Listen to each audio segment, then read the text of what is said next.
Foi, né?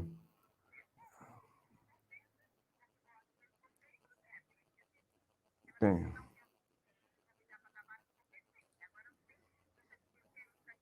Ah, isso aí não tem não, isso aí não tem não. Isso aí é realmente é o que eu falei para ela. Mas eu vou falar com ela agora, certo? Tá bom?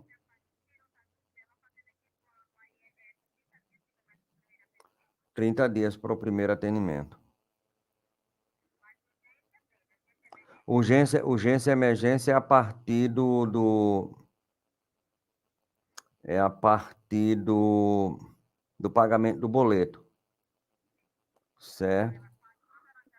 Pagou, já a partir de 24 horas, 24 horas, precisamente isso, certo?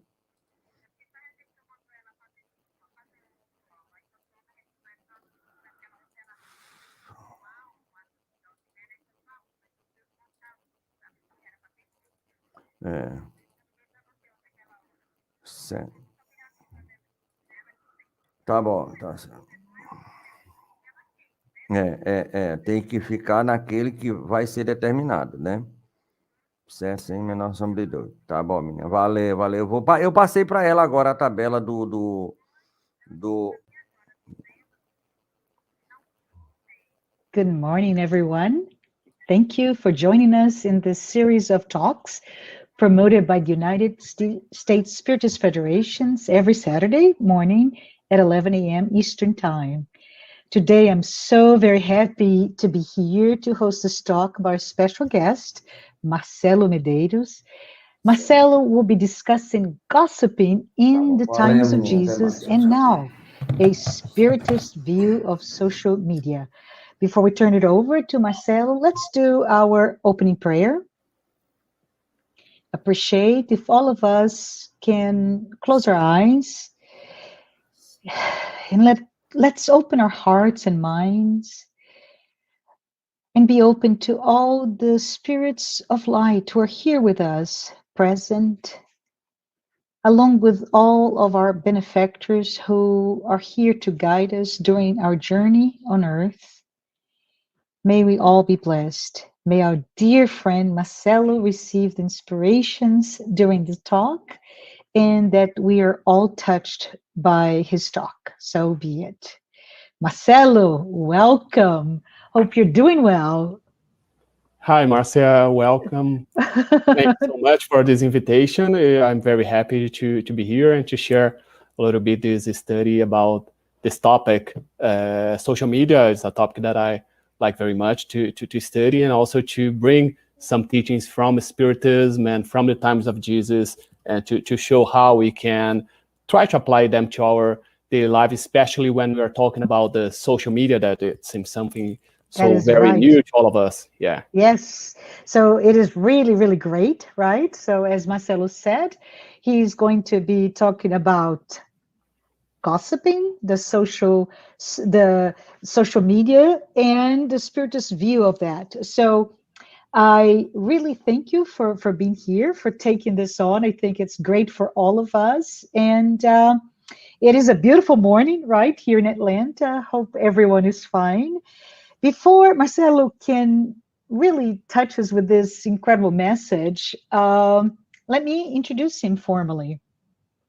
Marcelo Medeiros was raised in a Catholic family, and he joined Spiritism in the 2000s. He's been a contributor member of the Spiritist movement in the US since 2012.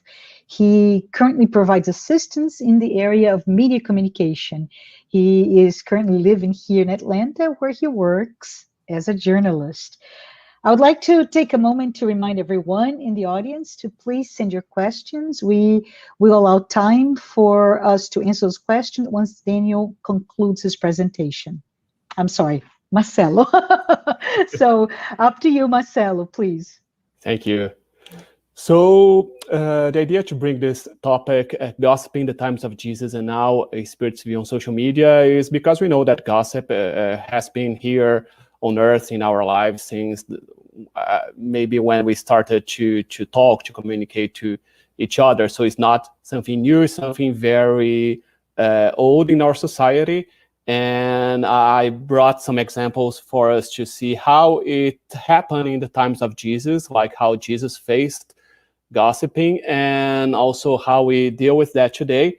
And the idea is to bring those teachings that we have from Jesus and from the high elevated spirits who worked with Allan Kardec to develop to the Spiritist doctrine, so we can see how those teachings from the 1800s, they are very actual. They can be and must be used by us in our social and daily lives, because many times we may think, okay, Kardec brought those teachings in the 1800s, and now we are living a different era, so that doesn't apply. But as we know, as we see, those teachings, they should be applied for us. They are here for us to study and to try to improve ourselves. And as social media is something, we can say something new in our lives, because it's been here for like 5-10 years from now, and now we use it, especially now, like with the pandemic, we are using that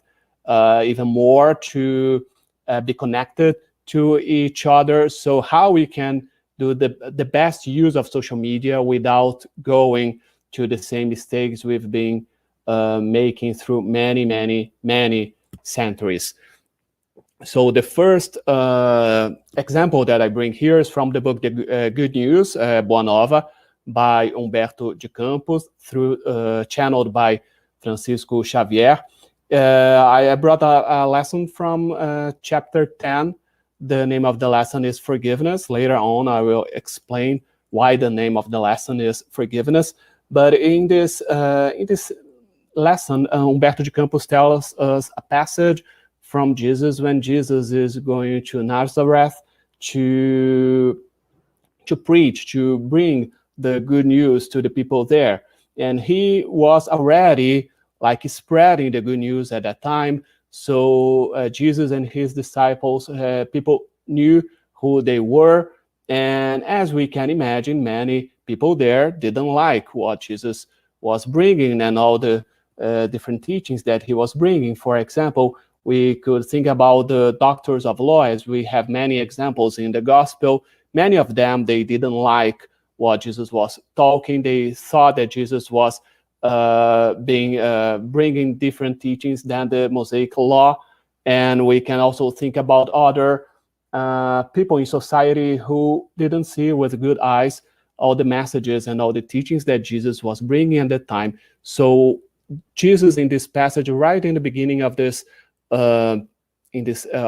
chapter, he is talking to the disciples, and then Humberto de Campos says that the most selfish people pretended to see the generous prophet as a common conspirator. So that's the way many of them saw Jesus. And they said he was a common conspirator who wished to intensify the popular rage against the nomination of Herod.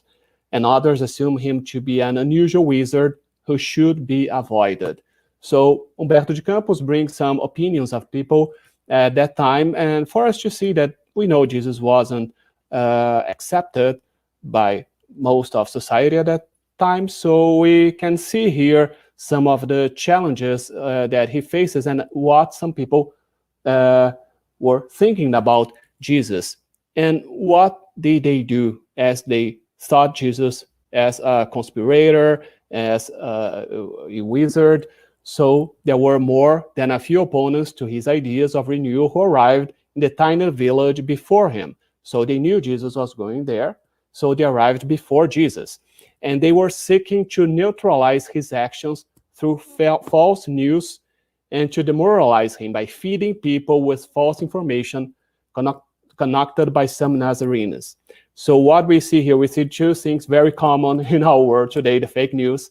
Like they were already like creating fake news about Jesus, and they were spreading that. So they were gossiping, because at the time they didn't have like newspapers, they didn't have TV, radio, internet, nothing like that. So the best way, let's say that, for them to spread the news or to spread the rumors that they were willing to spread was by talking to each other. So that's what we call gossiping. So as we see here, Jesus was a victim of gossiping because people were using that in a way to try to avoid others to believe in what he was saying, and in that way to block the spreading of the good news as Jesus was bringing at that time. So this is one of the examples that we can bring of how Jesus was being a victim of gossiping at that time. And then I brought here another example this is from the gospel about the story of the Pharisee and the tax collector. So this is a story that Jesus told to the disciples at that time. So that is another example and another way for us to see how gossiping exists in our lives and since that time. So in this story, like Jesus also told this parable to some who trusted in themselves that they were righteous and treated others with contempt. So 2 men went up into the temple to pray, one a Pharisee and the other a tax collector. The Pharisee, standing by himself, prayed thus, God, I thank you that I'm not like other men, extortioners, unjust, adulterers, or even like this tax collector. I fast twice a week, I give tithes of all that I get, but the tax collector, standing far off, would not even lift up his eyes to heaven, but beat his breast, saying, God, be merciful to me, a sinner. So Jesus says, I tell you, this man went down to his house justified rather than the other. For everyone who exalts himself must be humble, but the one who humbles himself will be exalted. So I brought this story because I thought very interesting how we many times we say, okay, gossiping, we can gossip, like bringing some gossiping to others, to people we know. But in this way, I see we can actually see how that man, the Pharisee, was gossiping to God.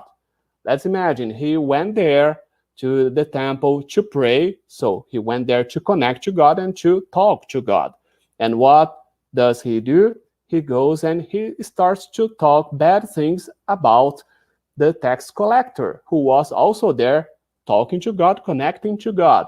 So in a way, instead of him asking what he wanted or having this conversation, like a conversation from him to God only about his issues, he started to say, okay, I'm very different from the other men, like who are unjust, adulterers, or the tax collector here, who he was starting to say some bad things about others in a way for God to see him like as he were better than the others. And and that's very different, like this view of gossiping, because many times, as I said, we think that we are gossiping to other people here in society, but we don't imagine that we may be trying to gossip to God. And many times that happens when we pray, we go and we say to God that I think that I deserve this job more than that or that other people. I think that I deserve to have a better life than this or that one because I'm a better person than them. So in this way, we are comparing ourselves to others and criticizing others, like seeing the issues that they have to our own eyes, and using that as a way to bargain with God, saying, okay, these people, they do those wrong things and I don't. So I think that I deserve more than that. But like bringing and reinforcing what the others have as we see as bad things, and reinforcing what we see as the values that we already have. So this is also a way to gossip. So that's what I brought 2 examples. The first one was Jesus being a victim of gossiping, like people gossiping about him in the village. And this is like the Pharisee gossiping to God about the tax collectors and all the ones around him in society. So 2 different ways for us to see how gossiping has been in our lives since that time. But I already brought another one here, another example also from the chapter 10 from the book Good News. So because remember, we saw Jesus being a victim of a gossiping. And now here I brought what Philip was telling Jesus during the same conversation, like the same story. So Jesus was being victim of those fake news. And then we see later on the story, Philip talking to Jesus and saying that. I need to add that some of the companions were unbearable during the trip to Nazareth. Some accused me of being a bully and disruptive. Others accused me of not understanding your teachings.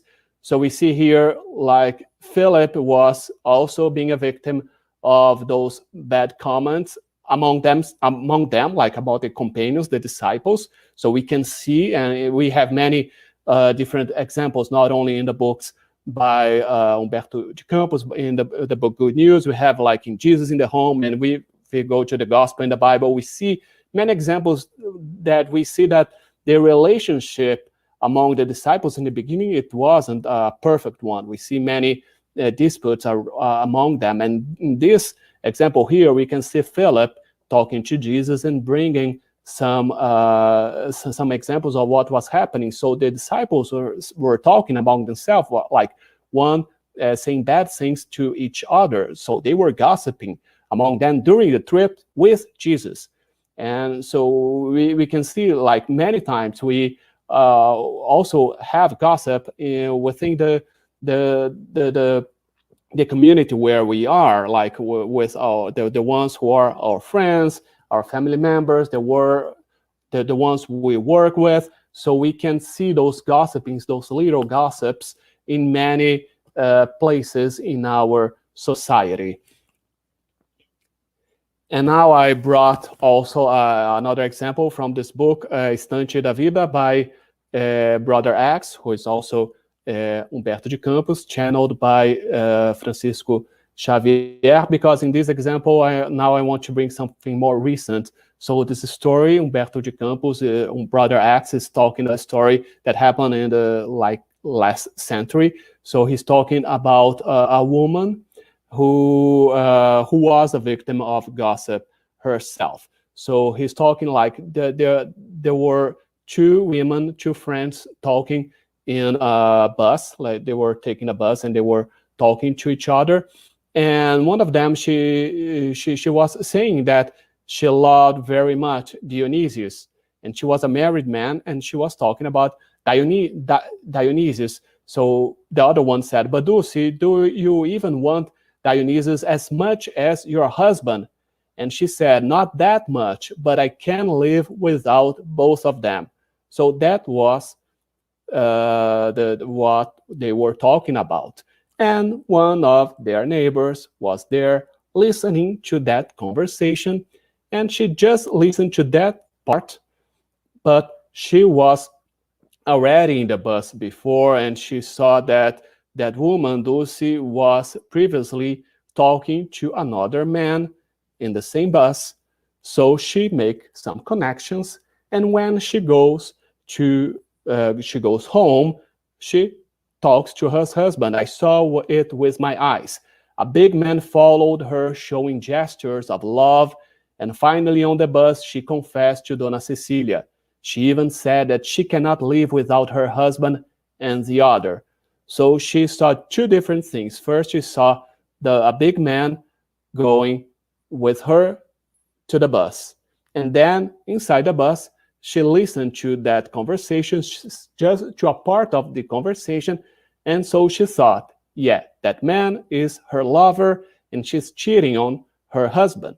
And what does she do? She goes to her home, she arrives then, and the first thing she does is tell the story to her own husband.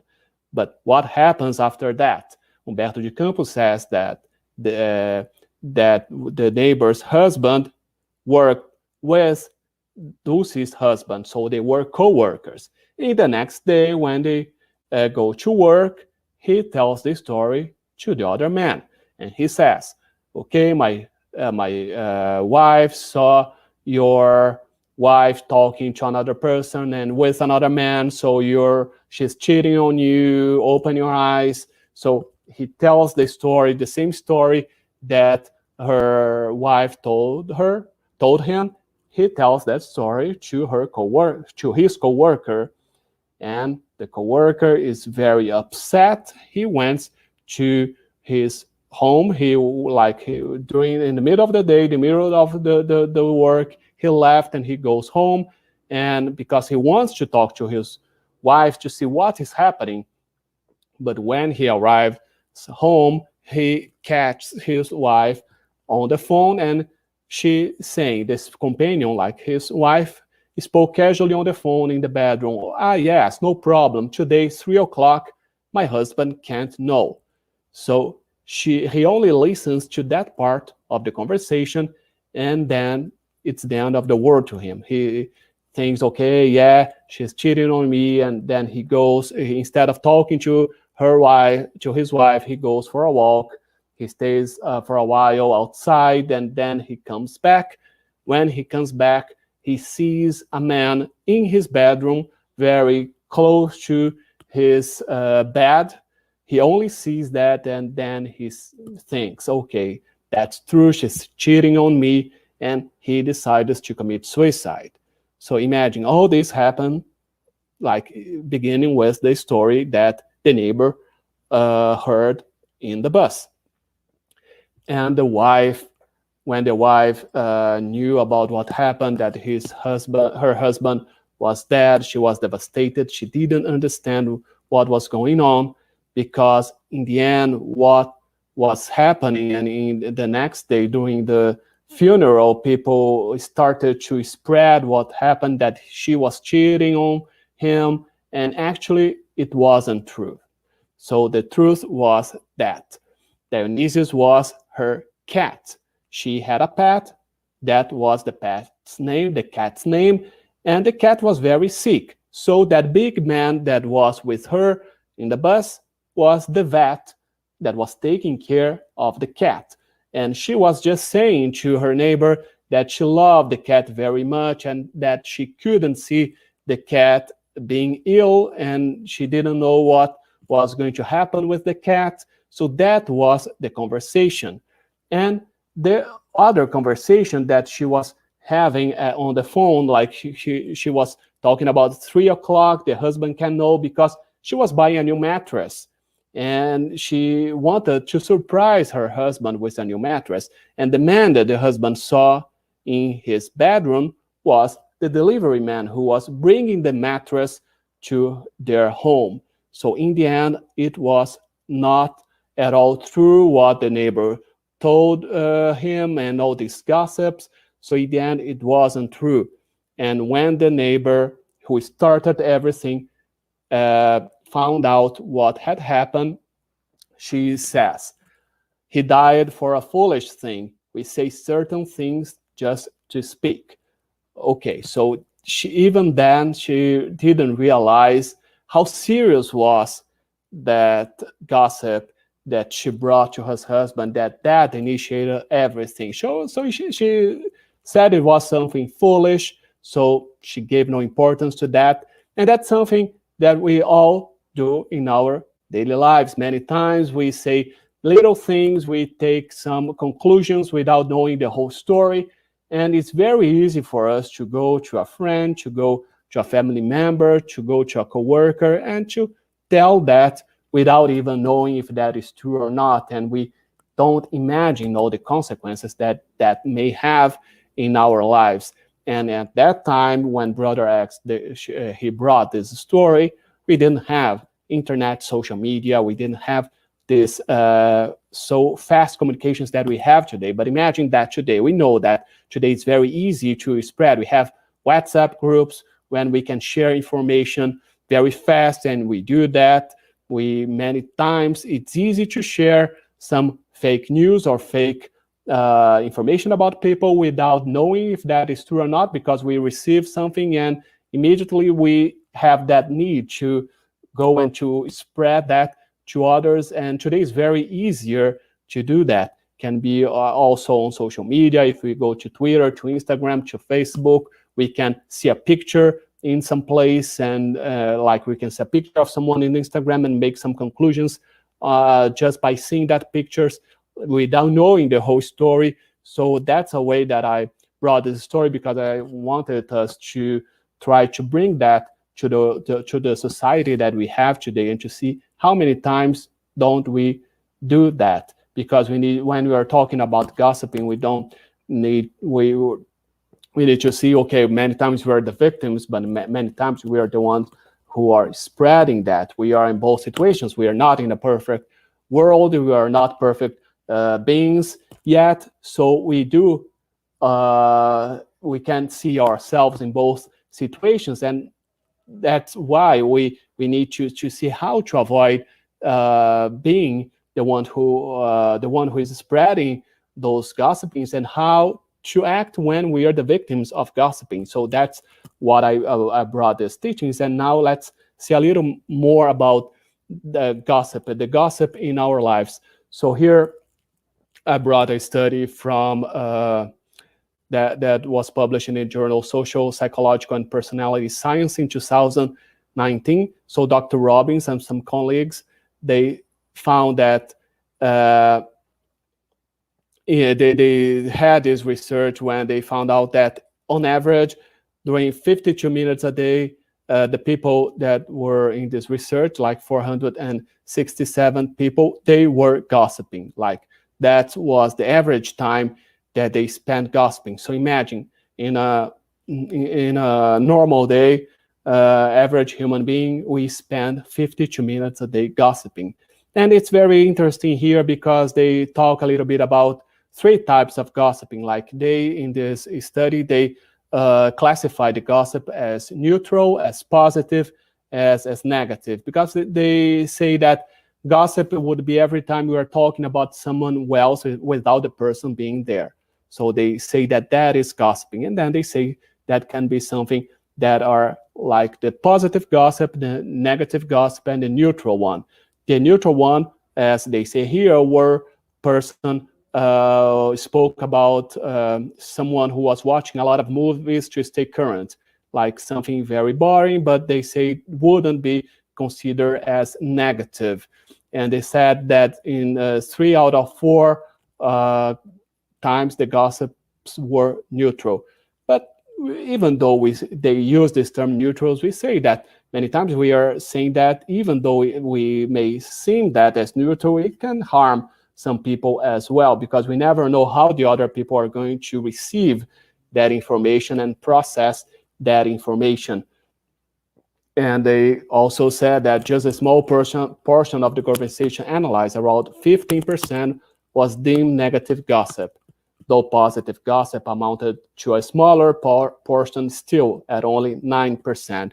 So let's do like this, like only 9%, let's see like good gossiping, or when they were talking good things about the person. So most of the time, like we say 91% of the time, they were being like neutral or negative. Negative, we can imagine when they really saw that information could harm others.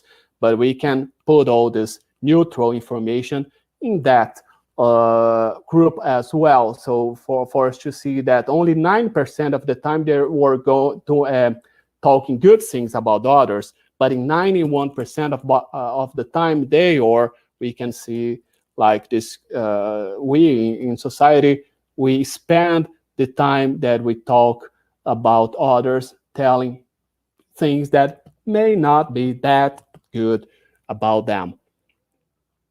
And now I brought another research here just for us to have a little idea of how this news is spread today in social media. So this is a study from the University of Illinois at Chicago.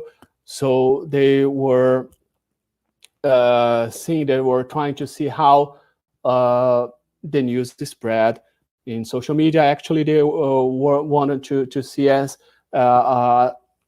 it also as a tool of marketing, how they can, for example, use the social media to spread some information about some product for some companies. But it's very interesting because that's why I brought it here, for us to see how fast those information can be spread. So they did like this model with 10,000 people, and they had among those people Democrats, Republicans, independent, and politically agnostic.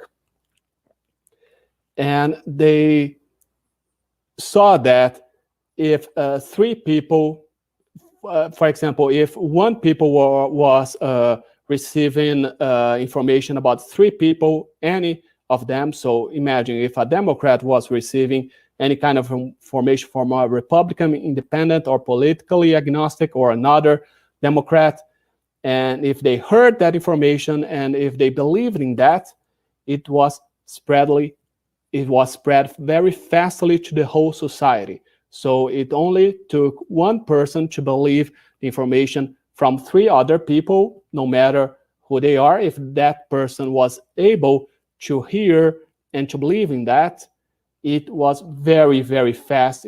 Like in a few days, the 10,000 people would be receiving that information. And then they analyzed that if the same person, like if one person would hear the information, but the person needed to hear that information from different people. But for example, if I'm a Democrat, I will only believe in something brought by a Democrat. Or if I'm a Republican, I will only believe from information brought by another Republican. So in that case, the information would also be spread, but it would be slowly this spread. For example, so they said that from one people, it would need for 250 people to believe in information, so it would go to half society. So they were saying that because they wanted to show that at the moment that we do believe in anything that is brought to us, no matter who brings that information to us, for example, if we do not have any filter at all, so that information will be spread very fast to the whole society. But if we filter a little bit, if we select like the people who are bringing that information to us, so it will be like a barrier. So it will be, the information will also be spread, but not as fast as if we believe in anything that is brought here to us.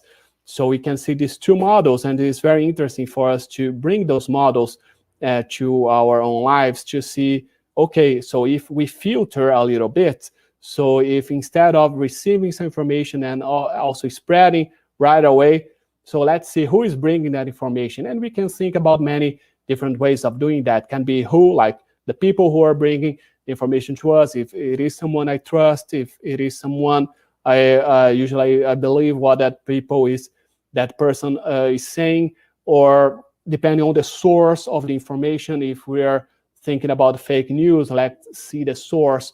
Where is this information coming from? It is coming from actually a website or some place that I trust, or is coming from a source that I never heard before. So from the moment that we start having those filters, this spread of fake news and this spread of gossip around our own society, it happens is lower.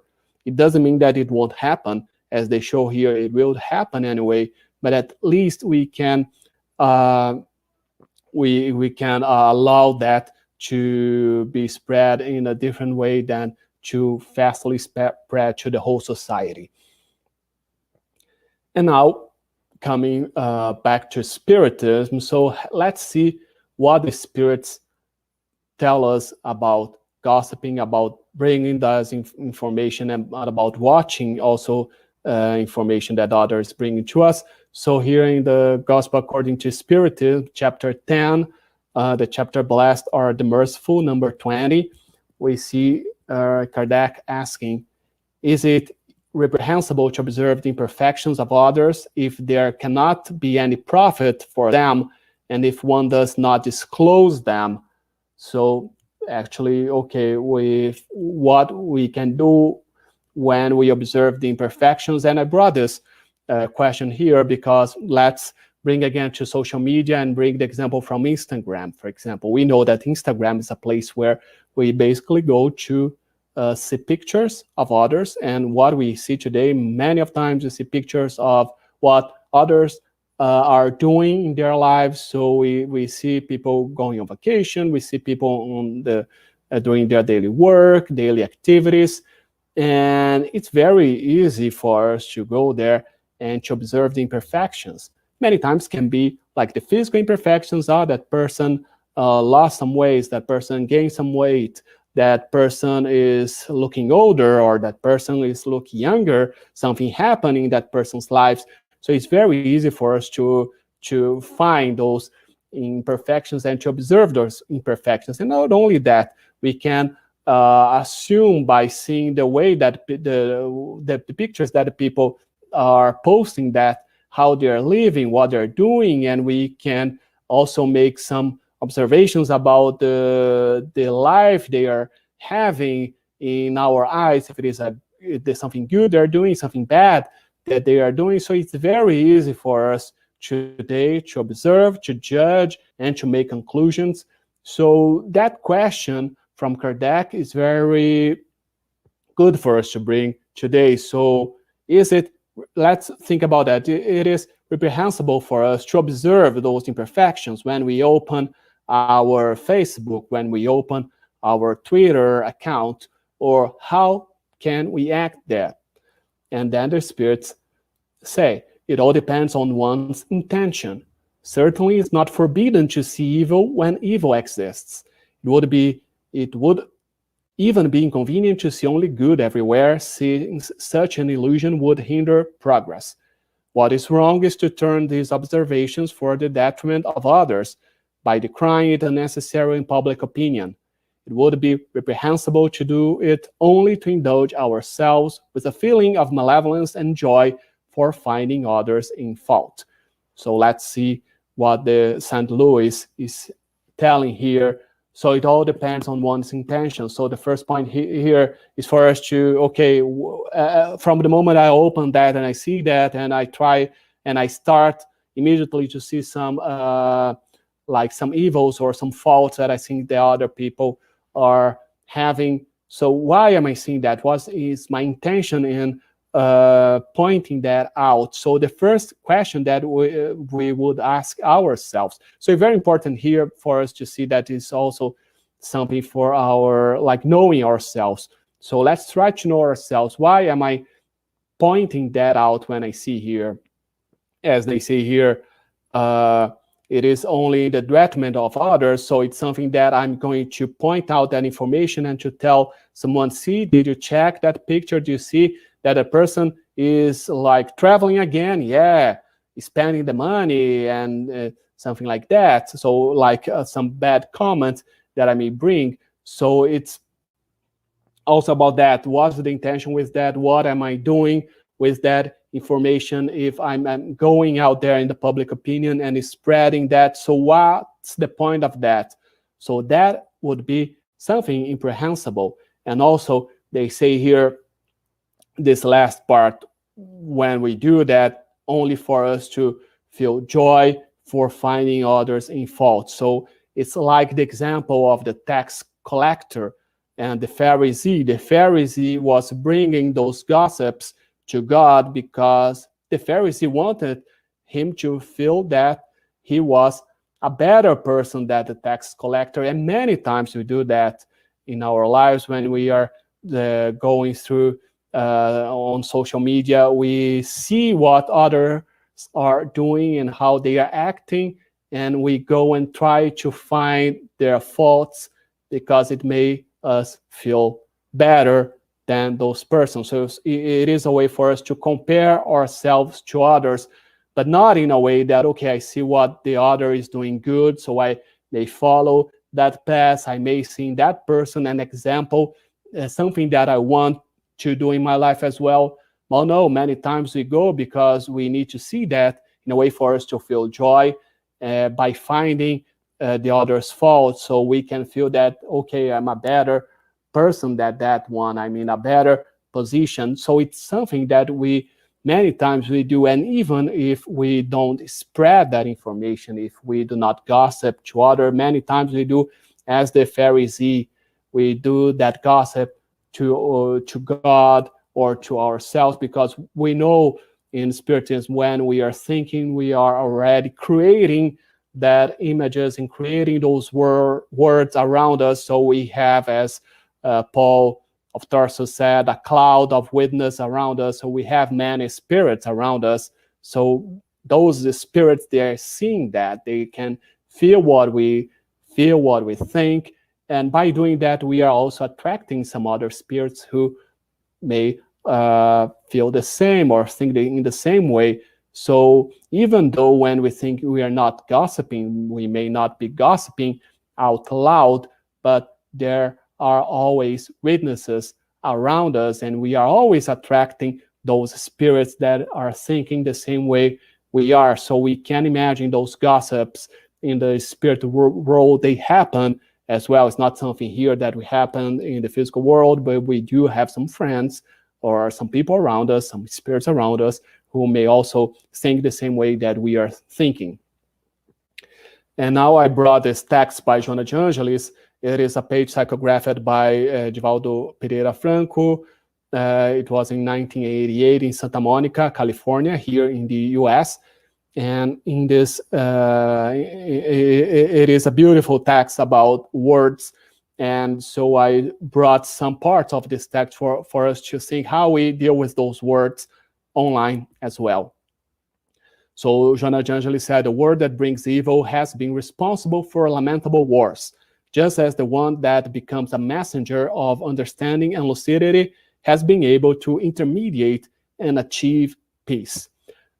How we can use that information online. Many times we may start wars online with the words that we use. How many times can we see some posts on Facebook, for example, especially now that we are in this time of, here in the US, election time. We have the country very split between at least two sides.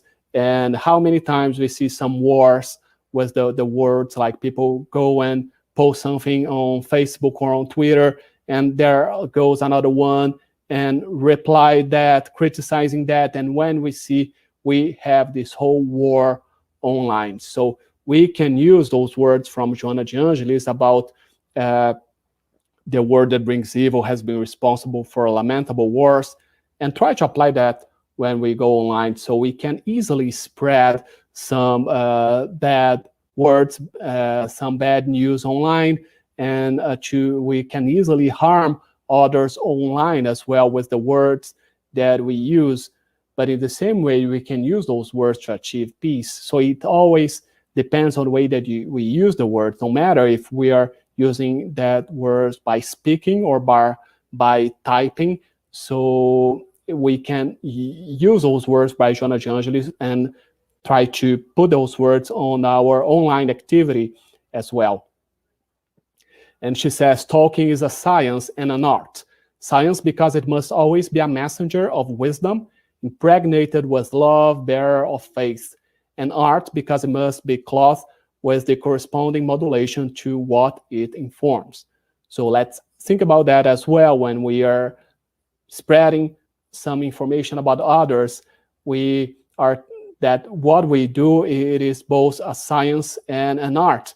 But do we use the words in that way? Do we talk that way in our daily life? So how do we act on social media when we are like typing or putting something out there, a new post on the Facebook or Twitter, or even when we are sending a message on WhatsApp or on a text message? So how do we do that? Let's imagine if we start to think about all this talking as a science and an art, and all this love that we can bring with the words. Why are we using many times the words with this speech of hatred, with this speech of evil, or many times as a weapon to harm others? Because even many times we don't do that like intentionally, but we can harm others with some information that we spread about those people around us as well. Let's just going back to the gossip, even when they say those gossip were neutral, okay, it may be neutral to our own eyes. But for example, in that example that the scientist brought, that he was only talking about a person who was watching some boring movies. Okay, but just by saying that, if I go and I say to a friend, oh, okay, that person was just watching some boring movies, it may be neutral, but in a way, I'm already criticizing that friend because I say, yeah, he doesn't have a good taste with movies. See, he spent his afternoon watching some boring movies. So even that is a way I'm not bringing love, I'm not bringing anything positive. So if I'm not bringing anything positive, why will I bring that information? And also, Jonah De Angelis says, thinking before speaking results from the conquest of moral and spiritual values that dignify man. So this one, I would like us to hold this information because later we're going to see Jesus' example, and we can see, of course, with Jesus' example, how he always thought before speaking and all the results that he brought with that. So another from Jonah De Angelis, from The Happy Life. This one is a very good teaching for all of us. Keep quiet about what you hear. People would spare themselves a lot of heartaches if they knew how to listen and reflect. Unfortunately, many rush to spread the news, altering its content and stressing the sensitive or negative points.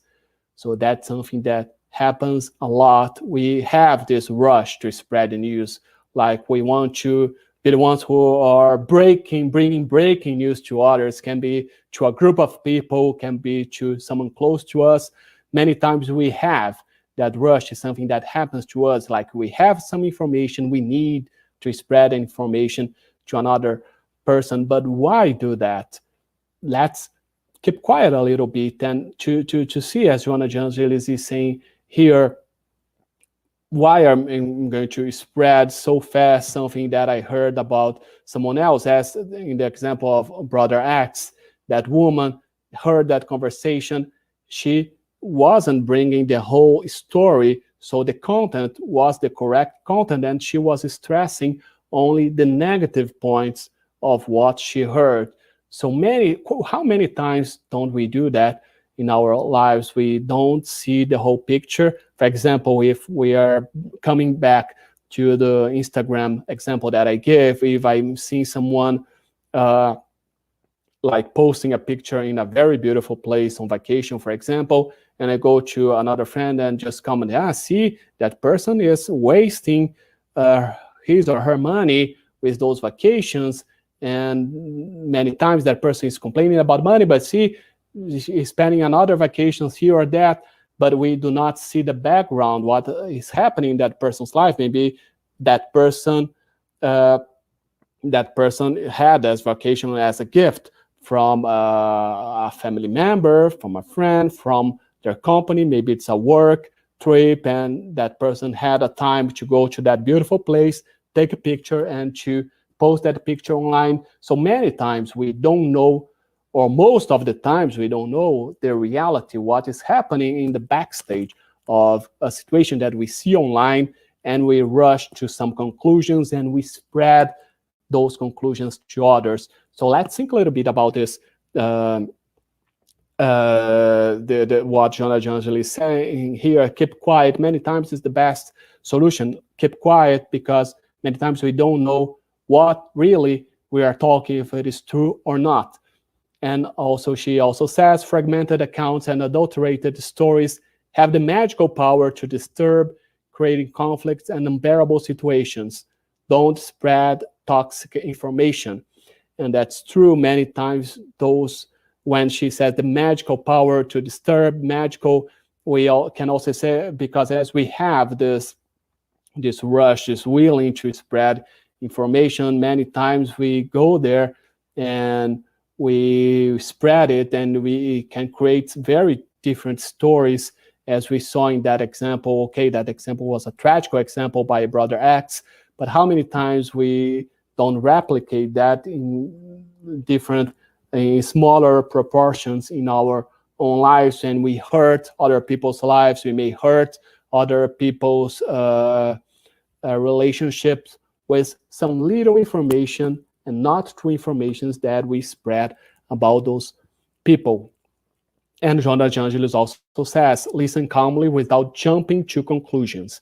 If you wish to comment, do so benignly and as if you were the one involved in the situation. So this last part is very important, as if you were the one involved in the situation. So all the time, let's put myself in other people's shoe.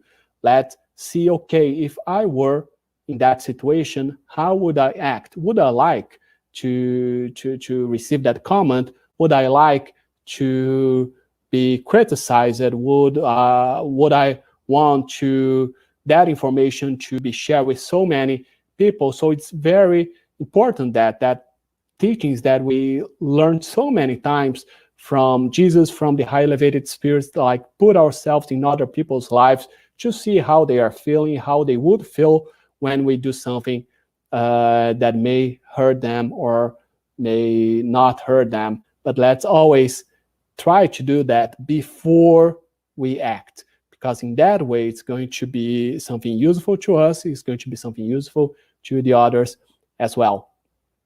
And so here, as I said, learning with Jesus. So let's go back to the book Good News by Humberto de Campos. The first example that I said, because as I said in the beginning, Jesus was being victim of gossiping. So as we always learn from the spirits, the high elevated spirits in the spirits book, Jesus is our model. So we should follow always Jesus' example. So let's see Jesus' example and to see how he was handling that with the gossiping. So how all of them reacted to the poisonous insinuations. So Humberto de Campos says here how the disciples were reacting. So he says, Peter and Andrew defended the cause of the master with incisiveness and sincerity. James became upset with his companion's analysis. Levi protested, expressing the desire for organizing public debates in order to clearly show the superiority of the teachings of the Messiah when compared with the scriptures. So here we can see very different situations, very different reactions that we have. And let's try again to put those examples in our life on social media. So many times we can be as Peter and Andrew when we try to defend. If we see someone being criticized online, we go there and try to defend, and we write, we comment, trying to defend that person, trying to say good things about that person. So that's when we see those wars online. Like I mentioned, when Jonas de Angelis said that the words can create some wars, and we can create some wars online. So many times we create those wars online because we go and we comment, and someone else goes and comment in another way, and we go and comment again. And when we see we have those huge posts, those huge texts online, that many times that post doesn't help in any way, because it's only many people talking about some subjects, some topics, and we are not going to change other people's mind, but only by saying something online, because many times all of us, we have already our mind set in this or that information, and just by reading online, it doesn't change anything. And many times we don't really read at all the comments that we have on the posts that we see online. And many times we can be as James, and we can become upset.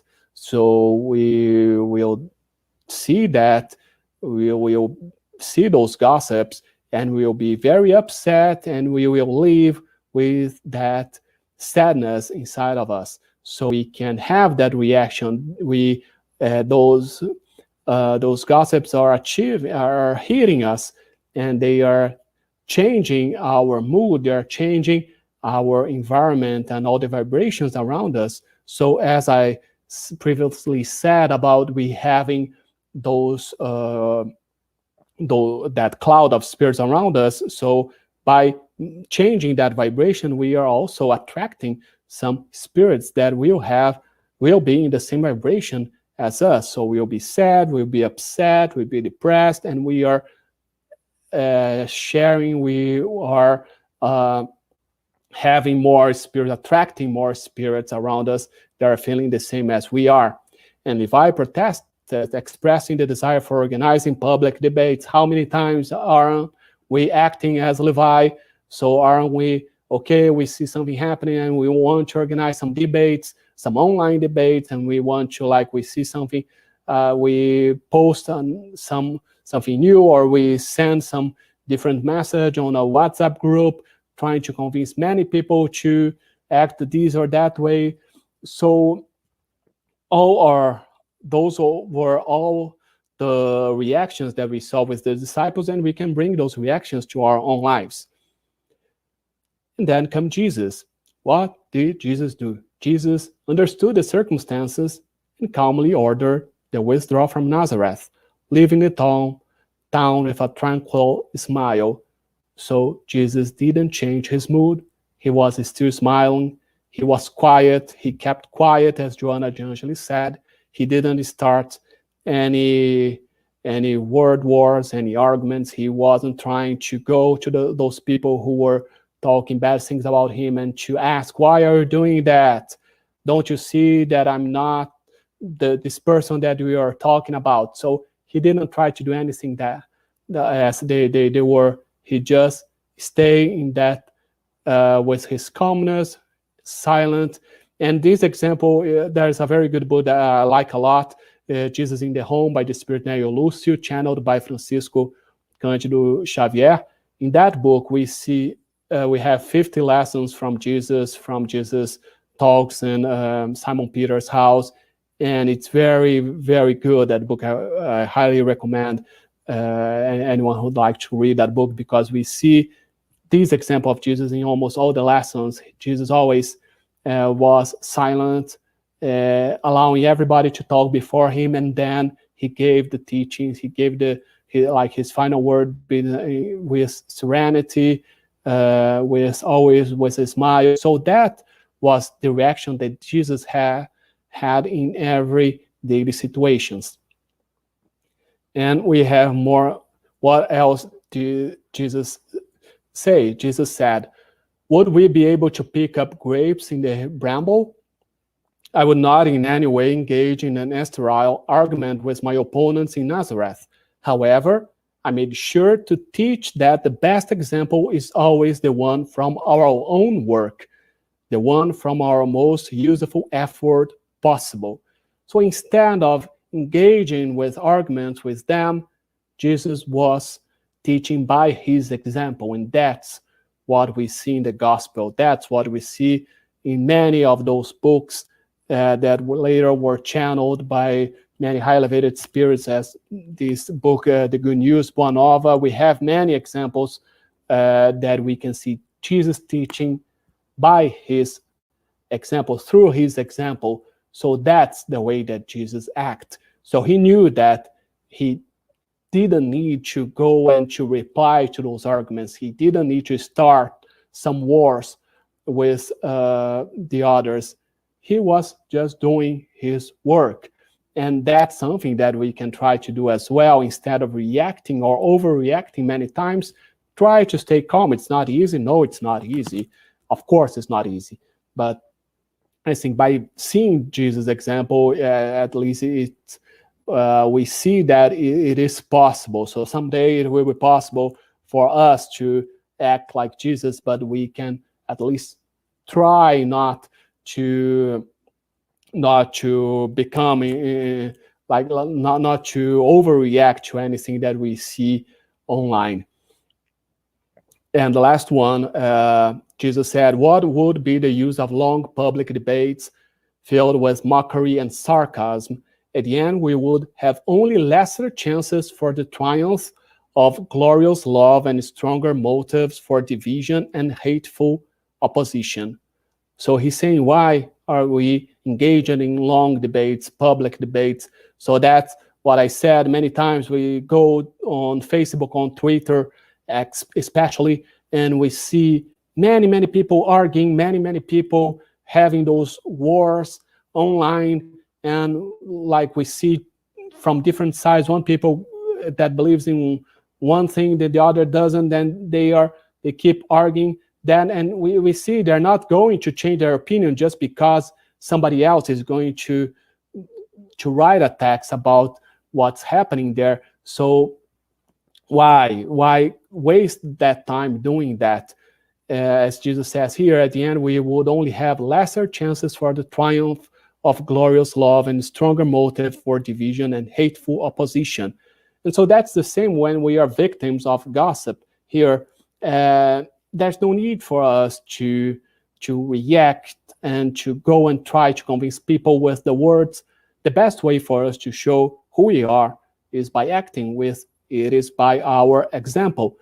And as I said in the beginning, the name of this chapter by Humberto de Campos, chapter 10, is forgiveness. And the reason that the chapter is forgiveness is because at the end of this talk, of this story, when Jesus is being the victim of those fake news, and in the end, Simon Peter asks that famous question to Jesus, how many times should I forgive my enemies? 7 times. And then Jesus says 70 times 7. So Jesus is teaching us the lesson of forgiveness. So for us, if we are victims, the victims of gossips in our life, online gossip, in-person gossips, the best way for us to deal with that with forgiveness. So that is a beautiful lesson that Jesus brings to us, and that we can actually, and we should try to bring the lesson to our social media life. Try always to forgive if we are victims of something that we don't like, if we see something that we don't like, and also ask for forgiveness if we act in that way. If we are the ones who are spreading those gossips, if we are the ones who are spreading the fake news, we should also be humble enough and ask for forgiveness if we offend someone else, because it's very important for us to see here that we are, at the same time, we can be the victims and we can be the ones who are spreading those gossips online. So that's very important for us to keep that in mind, and always to ask ourselves, okay, so why am I posting that? Why am I spreading that? Is something useful or not? So let's try always to follow the example from Jesus as we saw here. Okay, thank you so much. Back to you, Marcia.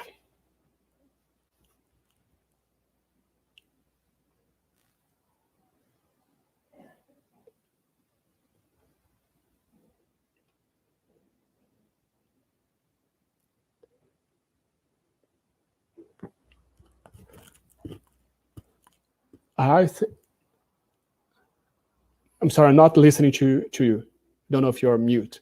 I was mute. I'm very sorry. Thank you. So thank you. It's great talk. Very, very contemporary. Love those stories. In fact, it sounds like a lot of the shows that we stream online from Netflix, etc. But anyways, we are open for questions and for comments from the audience. We have about another 15 to 20 minutes. So let's go ahead and get started. Are you ready? Yeah. So the first one, someone said, Marcelo, you mentioned that at Jesus' time, there were no news outlet. So the best way to spread information was through gossip. Today, social media, in many ways, is replacing official news outlets or reputable news outlets. How do we, all of us, learn to separate what is true and what is false? That's a very good question, especially today that we see the spread of fake news so fast and so easily.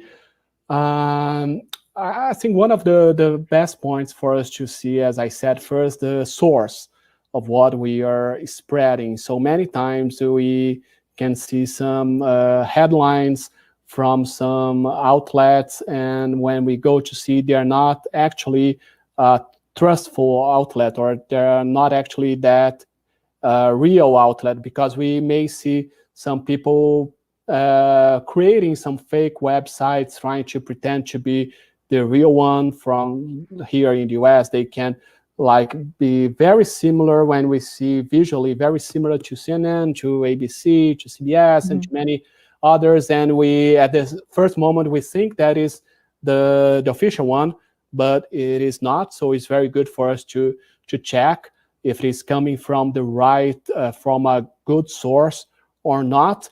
And even if it is from a good source, it can always be wrong. So many times it's good for us to check, okay, it's coming just from one place, from more than one place. How did they check that information? So that's the best way, I think, for us not to spread, because through it's very easy to spread fake news, and we see that very commonly online on Facebook, Twitter, and today with WhatsApp. It's very easy for any one of us to receive those news on WhatsApp and immediately forward, many times without really clicking the link and reading the news. That's something very interesting too, because many times we only read the headlines and we already think that we know that information. But if we read the text, if we read the entire news, many times the headline is not what is saying in the text. So that's something that we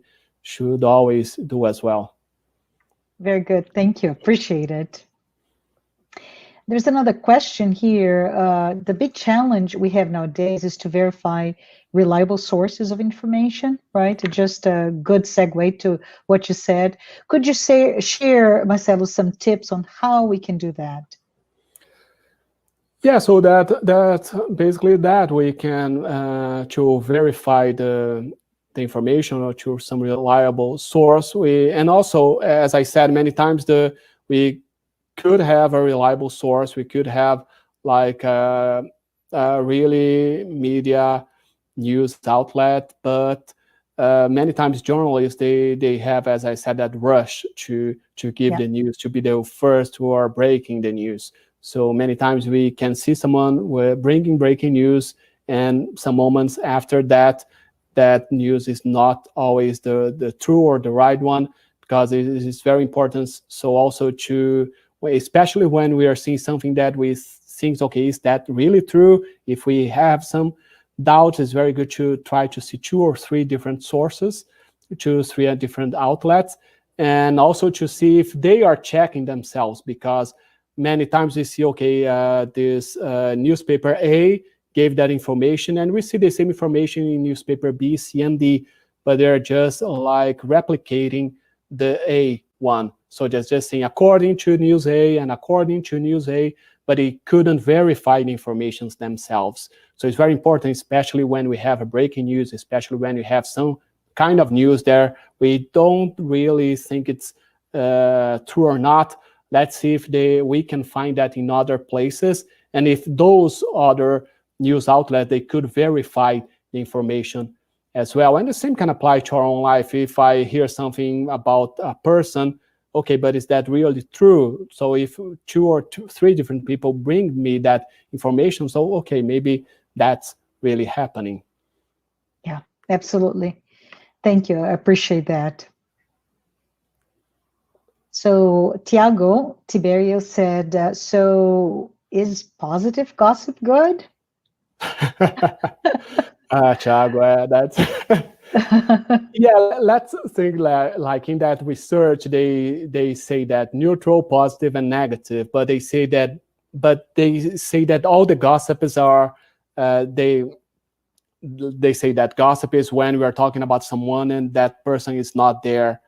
So that's something that we need to ask. Okay, but even if I'm talking something good about a person, it's something that a person wants me to share. Is that really something good?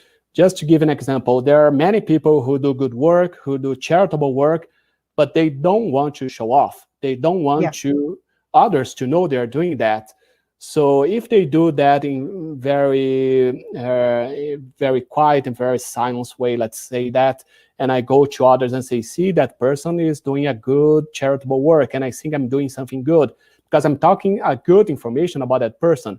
But if it is something that person does, that also when I saw that I also need to talk about others, then I may compare that with the small talks that we have in our society, because like we here in the US always talking, one of the examples that we give here about the small talks when you're talking about the weather Like we meet someone, see, it's going to rain today. It's very cold, or it's going to snow or not.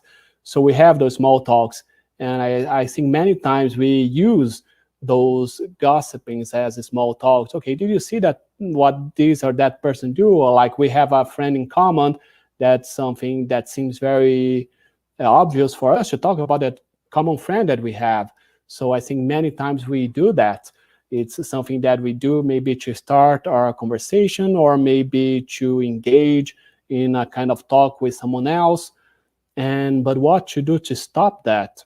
That's a very that's a very good question. But I would say, right, the small talk has no impact. And as you mentioned before, speaking ill or not about a person, there is an impact, spiritually speaking, to that person, right? So very good thought, good parallel there. Yeah. Do we have another? Yes, we do. So here it's a reference to the story, right? The story about the Pharisee and the tax collector. And it provides a good lesson about looking at ourselves and focusing on what is driving us to gossip about others. So very related to the other question, but can you talk more about it from that perspective? Yeah, I think that's something that always happens to us, because many times especially when we are acting as the Pharisee and criticizing others and trying to see what the others' fault for us to feel better, how many times that happens in our own life? For me, that happens a lot. Like I see something, some vices in others, because I just want to feel that I'm a little better, that I'm not that worst person that I think that I am. So I need to see other people acting in a negative way, so I can say, okay, so that vice, that fault, I don't have. But how many others do I have? In the same way, all of us, if we are here on Earth in a planet of trials and expiations, it's because we have a lot to learn. So none of us here is a perfect being, is a perfect spirit, but it's not up to us to try to weigh and to see who is doing better than other. It's not a competition here. The only competition that we have with ourselves to improve each day more and more. So I think the best way for us is to see that we are not here competing with each other. We are here as a society, to improve our society, to improve our world, and to improve ourselves. So it's not by seeing others people's faults that I will think that I'm in a better place. But as in the gospel as well, the next question, I brought the question 20 from that chapter, Blessed are the merciful. If we go to the other question, also St. Louis, he talks a little bit about, but if it is I'm checking that only to learn from those examples, so that may be something positive, but that's something that I'm checking other people's fault to learn from that, but not to spread that to others. And especially when praying, like in the example of the Pharisees, I'm not giving God all the vices that I saw in others, so I can say, see God, I'm being a good person. No, not doing that, but trying to see with their example something that I don't want to do myself. So in that way, it can be positive, but never like bringing that information to others. Correct. Very good. Let me see if we have another question. Yes, we do. Spiritism teaches we're always progressing. What is the progress that you see in social media, and what does it bring to us? I think especially today we can see in the Spiritist movement all this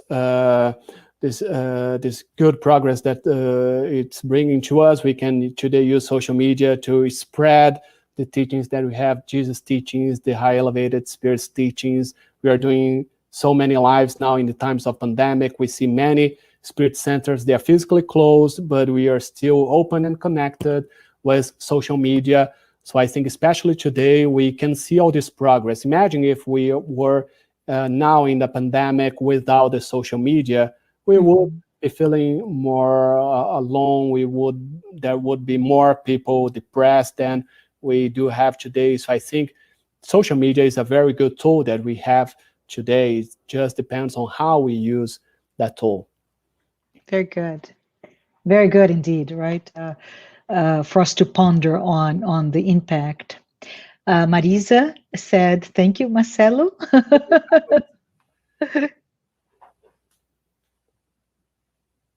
And I think we have one more minute. Marisa mentioned, I love the stories too. And Kirsten says, love the stories in Boa Nova. Truly an underrated book. Yeah. Yeah, thanks for bringing us that. Lots of good stories. Yeah, and a big fan of Humberto de Campos, and Boa Nova is a really, really good book. Yeah, excellent. And Abigail said, like Chico Xavier says, keep water in your mouth if you don't have nice things to say. Thanks, Abigail. That's a good lesson. Yes, indeed. Yeah. All right. So as we come to a close, I want to say thank you, Marcelo. Thank you, everyone who is here watching this live talk and those who have been following our weekly talks. Next Saturday, it will be November 21st at 11 a.m. Eastern Time. Please don't miss Luis Lima. Luis will be speaking about the aspects of divine justice. Marcelo, before we close the live, can you please say a prayer? Sure. So let's take this moment to close our eyes, elevate our thoughts, and thanks our dear God, our brother Jesus, and all the good spirits that are here with us, bringing us this good news to our lives. We thank you for all the lessons that you bring, and we ask you to allow us to understand each of the teachings and to know how to apply them in our daily lives. And we ask you for us to be able to use all the tools that we have today with the new technology, with social media, as a way for us to spread the good news and uplifting messages to our brothers and sisters that are here with us in this journey on earth. Thank you so much, dear God. May your light and all your blessings be with all of us, in our homes, in our minds, and in our hearts. Thank you so much, and so be it. Thank you, everyone. Have a great weekend and keep safe.